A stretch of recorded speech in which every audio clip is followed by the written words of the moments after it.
What's up? Welcome to a new update. Today we're going to cover the Bitcoin price and we're going to look at the overall markets which have been volatile in the past week and which we have been reacting to the Fed and FOMC meeting and also to the Mika news. So that's what we're going to do in this update. But before we're going to continue, make sure to subscribe beneath, like this YouTube update, and also check out my Twitter and Instagram where you can find daily content on the markets.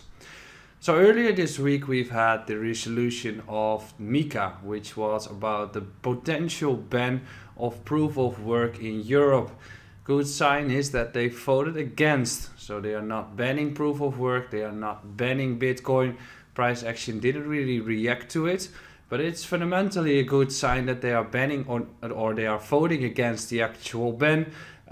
As it then the regulation can step into Europe when it comes to acceptance of the cryptocurrencies. Then second, we had the FOMC meeting yesterday, and the expectations were that we were going to have a hike of 50 bips. Actually, we should be getting a hike that was quite higher, given the fact that we are currently having an inflation that is going through the actual roof.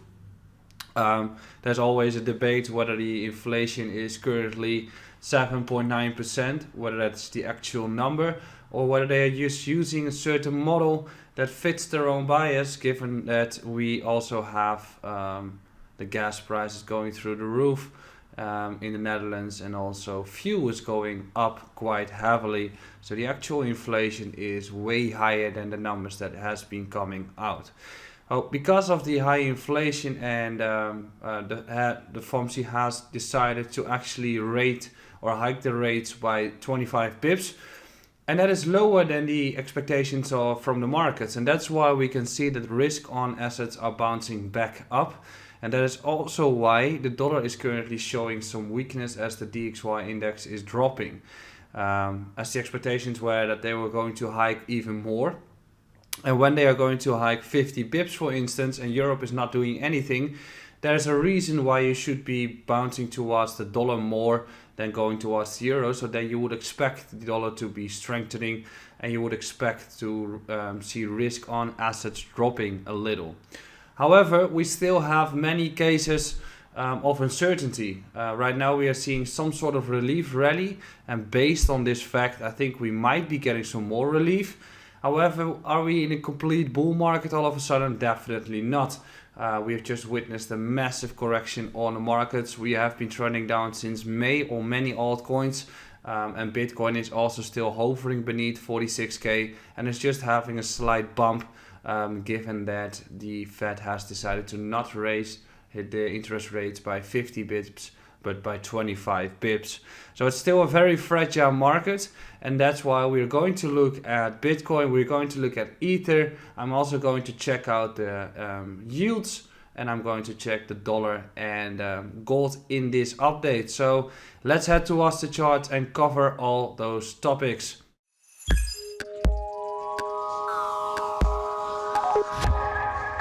So let's first look at the US dollar, because the US dollar, if you like it or not, is having an impact on the price action of risk on assets, and therefore it also has an impact on the price action of Bitcoin, as Bitcoin is still a risk on asset. In the future it might be a store of value. Right now it's still a speculative tool in which people use Bitcoin to gain money in the fiat currency that they are actually having.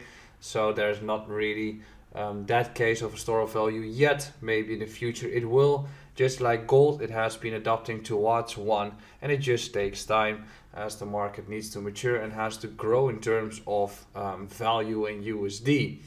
So when we're looking at the US dollar, we can look at the DXY index, which is the US dollar currency index, and it tells a lot of stories about the strength of it.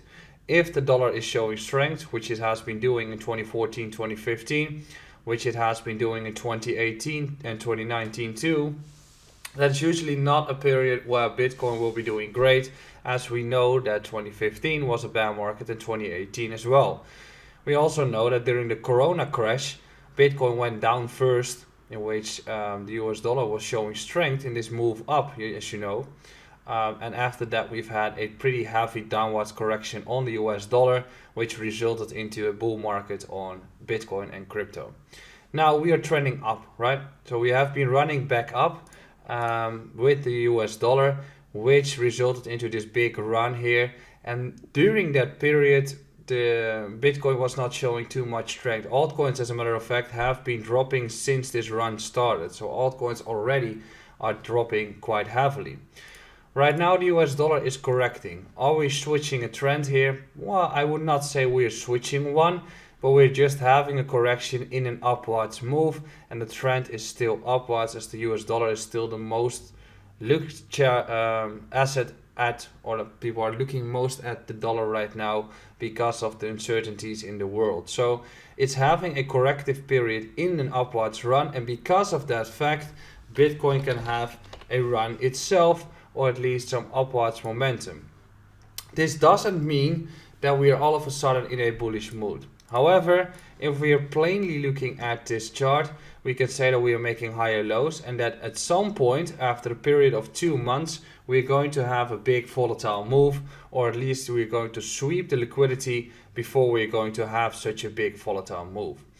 At this point, we are making those higher lows, and we have been getting there, in which we've got a ton of liquidity beneath us. With this low here, 32.8, we've got this low here, 34.7, and these 3 lows which have not been sweeping any of the previous lows at all. So that's a build up that is ready to sweep, and then we will be seeing a heavy volume move as we are going to take those out, and then we probably test the level at 30k, etc.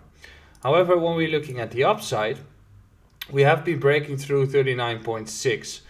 So if we want to classify any crucial level that we should be holding on to, the level at 39.6 is definitely the one that I want to see sustain. If that doesn't happen, I think we sweep the low at 37.9, and then we can just accelerate all the way down towards 30k. So 39.6 is for me a very important level to watch. And when we're looking at the upside, the one to sweep is this high here at 42.6. If that one will be taken, I think we can accelerate all the way towards 46k. And if you recall correctly, if we flip and gain 46k, that would be a trigger for me to look for heavy longs again, because we're just stuck in this range. And in the range, I'm going to look at the lows where I want to build up my position for longs. And when we break out of that range and flip the level that we've got here as resistance, which is this entire level at 47k, that will be the trigger for me to actually look at for longs. When we're looking at the Ethereum point of view right now, we are still making lower highs. We're also making higher lows, but it doesn't really say too much. We really need to break through any of those resistances and gain anything. Right now, something that we have to take into account is that we have been sweeping this previous high. We have touched this resistance point here at 2.825, and we've been sweeping this previous high 2770. What we also have is that if we are not going to hold above 2775, this will be a fake out. So then we have been sweeping this high. We've been trying to break above the previous resistance. We reject at the next one, and if we lose and drop back into this, we take those lows and start falling quite heavily, and then we get into a construction that we most likely are going to take those lows. At this point, it's very difficult. I mean, definitely not a long zone, definitely also, well, maybe scalp short zone, but not really a region where you want to trade too much because of the potential big move that is going to happen relatively soon when it comes to the crypto market. So when we're looking at Bitcoin, 39.6 definitely needs to hold. If that one is lost, I think we look at 30k next, as we're going to take out all those lows. If we break above 42.6, I'm going to look at a potential resistance at 46k, and then we are building up pressure for a potential breakout upwards, and that will be great for at least the next part of this cycle. When we're looking at panic, we can also look at gold, for instance, which it has been bouncing on a crucial level. It took the liquidity above the recent high, and this recent high has taken the liquidity above the previous all-time high, and now it bounced all the way back. If we are going to have a breakdown beneath this resistance point or the previous resistance point at $1,900, I think we are going to have a certain amount of weakness, and then we're also ready to take out all those lows of gold before we're going to have any momentum again when it comes to the price action of this one. So then I'll be expecting it to correct all the way back towards 1600 before we're going to have any run. Although I still believe that having this asset in your portfolio is giving you some sort of balance when the markets are going to turn against you. Gold and silver can actually still provide you that gain that you want to have, or at least covering some risk on the downside. So right now Bitcoin is eager for the breakout to be taking or breakout to be happening. Either way, we don't know which one at this stage.